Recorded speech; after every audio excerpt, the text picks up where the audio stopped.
नमस्कार विद्यार्थियों।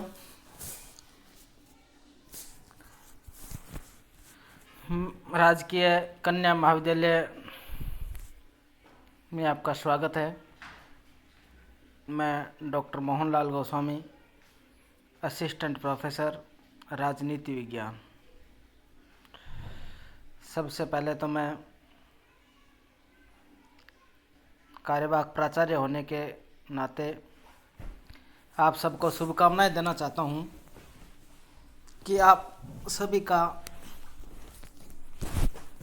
राजकीय कन्या महाविद्यालय में एडमिशन हुआ है। ये एक सौभाग्य की बात होती है कि राजकीय महाविद्यालय में एडमिशन होना। जैसा कि आप जानते हैं, यह पिछले सत्र में ही 2019 में ही कॉलेज शुरू हुआ है। ये इसका दूसरा सत्र है।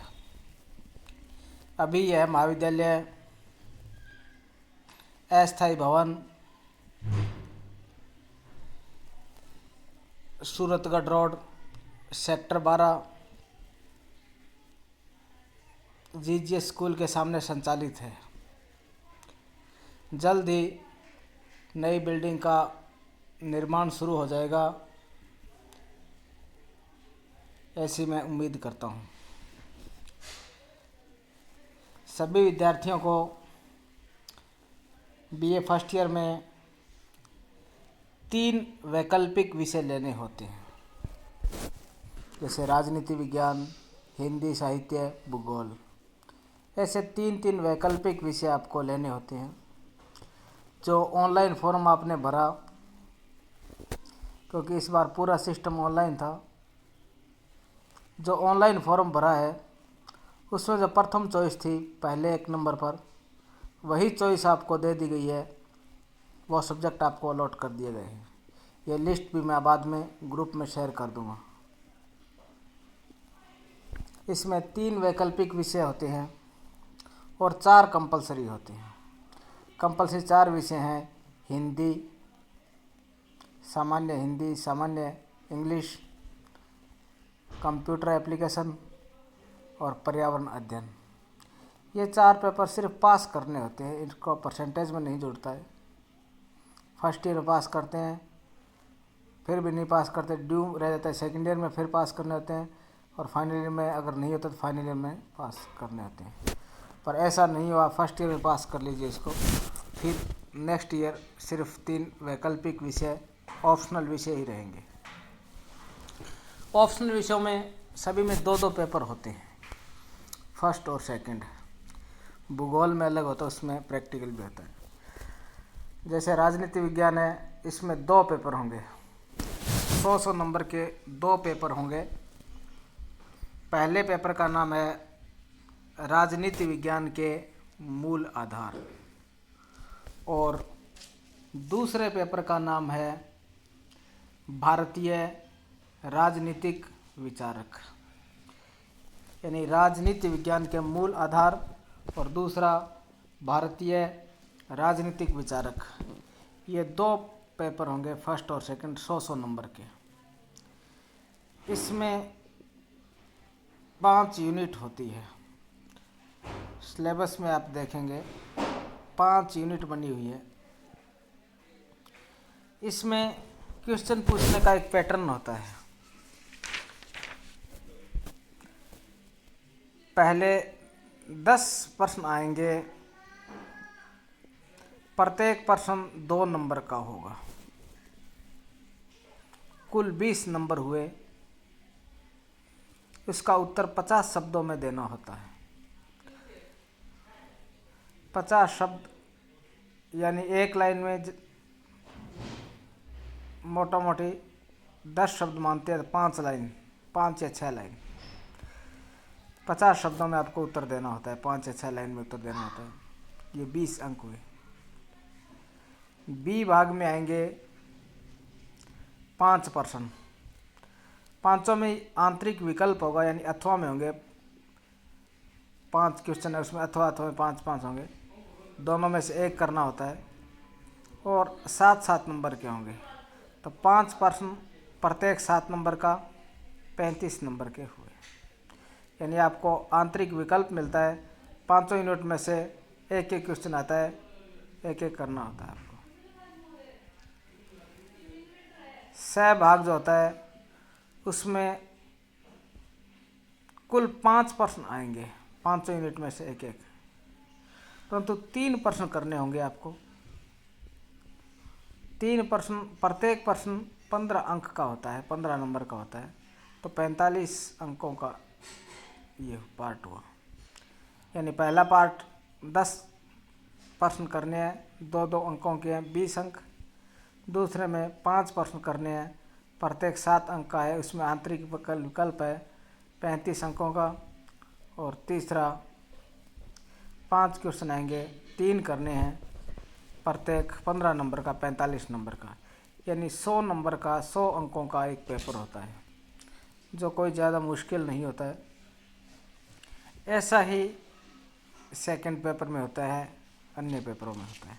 पैटर्न इसका यही रहता है, सिलेबस अभी तक यही है। ऐसी संभावना है कि सिलेबस कुछ कम हो जाएगा। ऐसा होगा तो हम आपको समय समय पर इसकी सूचना देते रहेंगे। ये ग्रुप सूचना के लिए भी है, वीडियो शेयर करने के लिए भी है। हम इस सिलेबस को देखेंगे। पहले फर्स्ट पेपर जो है राजनीति विज्ञान के मूल आधार, इसमें इकाइयाँ बनी हुई है, इकाई 1 से लेकर 5 तक। इसमें आप पुस्तक खरीदना चाहते हैं तो इस PDF में देख सकते हैं। राजनीति विज्ञान के मूल आधार पुखराज जैन के नाम से मिल जाती है, ये अपने सिलेबस में ही है। राजनीति विज्ञान के मूल आधार डॉक्टर पुखराज जैन, ये मार्केट से भी मिल सकती है, लाइब्रेरी से मिल जाएगी। तो अगर आप अभी खरीदना चाहते हैं तो मार्केट से खरीद सकते हैं। श्री राम वर्मा की मिल सकती है इसी नाम से, राजनीति विज्ञान के मूल आधार, जो पूरा सिलेबस कवर करते हैं। नीचे जो बुक्स लिखी हुई है, राजनीतिक सिद्धांत की रूपरेखा, राजनीतिक सिद्धांत, आशीर्वादम, पॉलिटिकल थ्योरी, ये एक हिस्सा ही कवर करते हैं, पूरा हिस्सा कवर नहीं कर पाते। फिर भी कोई इंग्लिश मीडियम का स्टूडेंट्स है तो ये खरीद सकता है, जैसे ग्रामर ऑफ पॉलिटिक्स की। राजनीति विज्ञान, चूँकि राजनीति में विज्ञान शब्द भी लिखा हुआ है, तो राजनीति कला का विषय है परंतु विज्ञान भी है। इसमें ये क्यों है, इसके अर्थ, नाम विभेद, यानी इसको राजनीति विज्ञान, राजनीति शास्त्र क्यों कहते हैं, और क्षेत्र, इन क्षेत्र में क्या क्या अध्ययन किया जाता है। राजनीति विज्ञान का परंपरागत एवं आधुनिक दृष्टिकोण। राजनीति विज्ञान के 2 भाग हैं, परंपरागत और आधुनिक। द्वितीय विश्व युद्ध यानी 1945 से पहले के अध्ययन को हम परंपरागत दृष्टिकोण कहते हैं, और द्वितीय विश्व युद्ध के बाद को आधुनिक दृष्टिकोण कहते हैं। ऐसा क्यों है, इसका कारण है व्यवहारवाद, जो शब्द आ गया है व्यवहारवाद एवं उत्तर व्यवहारवाद है। यानी 1945 के बाद जो बड़ा परिवर्तन आया अध्ययन में, पढ़ने में, वो था व्यवहारवाद, बिहेवियरलिज्म। मनुष्य के राजनीतिक व्यवहार का अध्ययन करना, पॉलिटिकल बिहेवियर ऑफ ह्यूमन। और उसके पश्चात उत्तर व्यवहारवाद, इसमें कुछ सुधार किए गए, उत्तर व्यवहारवाद आया, यह डेविड ईस्टन ने शुरू किया। राजनीति विज्ञान का अन्य समाज विज्ञानों से संबंध, अर्थशास्त्र, इतिहास एवं समाजशास्त्र। यानी अर्थशास्त्र, इतिहास और समाजशास्त्र, इन विषयों में क्या समानता है, क्या असमानता है, ये समाज यानी सामाजिक विज्ञान के अंग है। 10वीं क्लास तक हम देखते हैं सामाजिक विज्ञान में ये विषय मिले हुए रहते हैं, तो इनका एक दूसरे से संबंध है। दूसरी इकाई है राज्य, उत्पत्ति के सिद्धांत। राज्य राजनीति विज्ञान में हम देश को कहते हैं, यानी देश की उत्पत्ति कैसे हुई, पहले सबसे पहले राजा कौन बना। इसमें लिखा दैविक उत्पत्ति, दैविक यानी देवता, यानी राजा की उत्पत्ति भगवान ने ही की सबसे पहले, इसे दैविक उत्पत्ति कहते हैं। सामाजिक समझौता यानी मनुष्यों ने आपस में मिलकर समझौता कर लिया। विकासवादी सिद्धांत यानी राज्य का धीरे धीरे विकास हुआ है, उसमें कई सारे तत्वों का योगदान रहा है। एवं मार्क्सवादी सिद्धांत, कार्ल मार्क्स ने कहा है कि राज्य की उत्पत्ति अलग प्रकार से हुई है। समाज में दो वर्ग होते हैं, धनी वर्ग, निर्धन वर्ग, पूंजीपति या बुर्जुआ और सर्वहारा या गरीब। इन दोनों में संघर्ष के फलस्वरूप राज्य की उत्पत्ति होती है।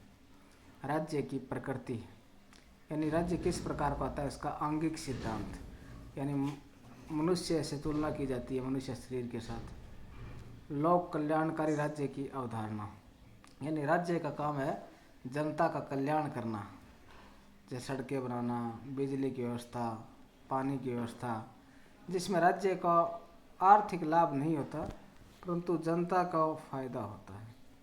संप्रभुता, एकलवादी और बहुलवादी सिद्धांत। संप्रभुता यानी राज्य जो होता है उसका एक आवश्यक तत्व होता है। देश आंतरिक और बाहरी रूप से स्वतंत्र होता है। एकलवादी और बहुलवादी यानी संप्रभु देश में सर्वोच्च शक्ति एक हो सकती है या बहुत सारी हो सकती है। सर्वोच्च शक्ति संप्रभुता, इसको विस्तार से अध्ययन करेंगे। इकाई 3 में मूल अवधारणाएं। ये राजनीति विज्ञान की मूल अवधारणाएं शक्ति, सत्ता और वैधता।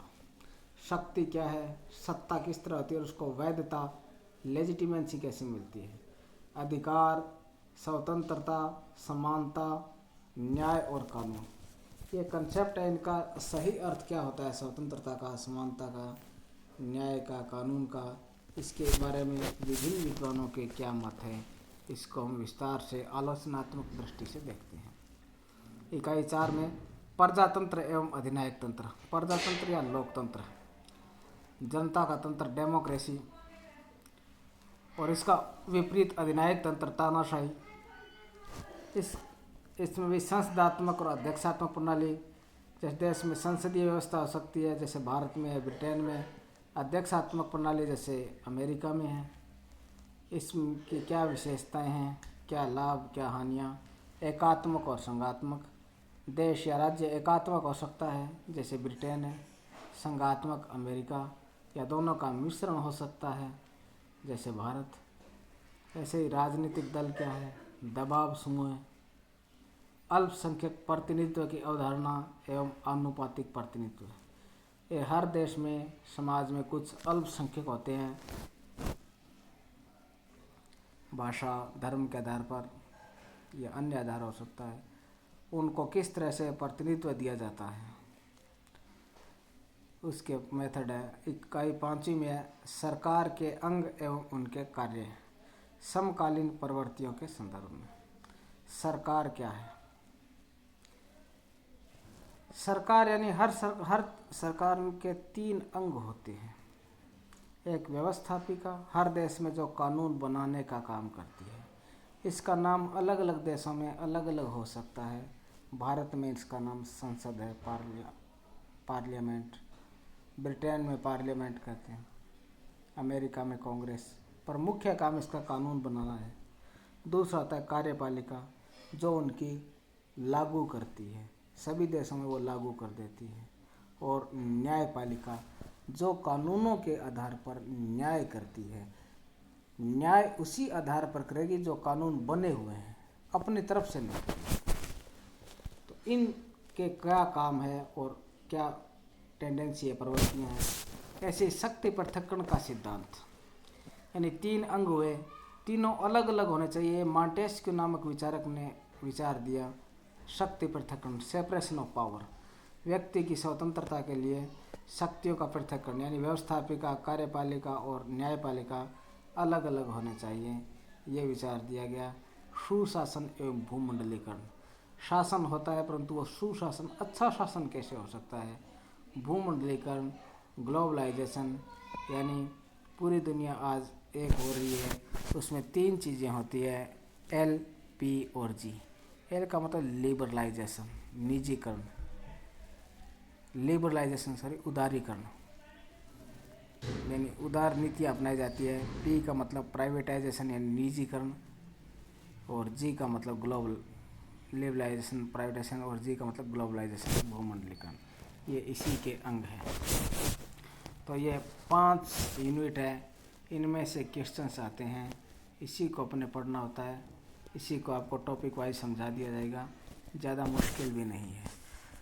इसके नेक्स्ट वीडियो में हम द्वितीय प्रश्न पत्र पर चर्चा करेंगे। धन्यवाद।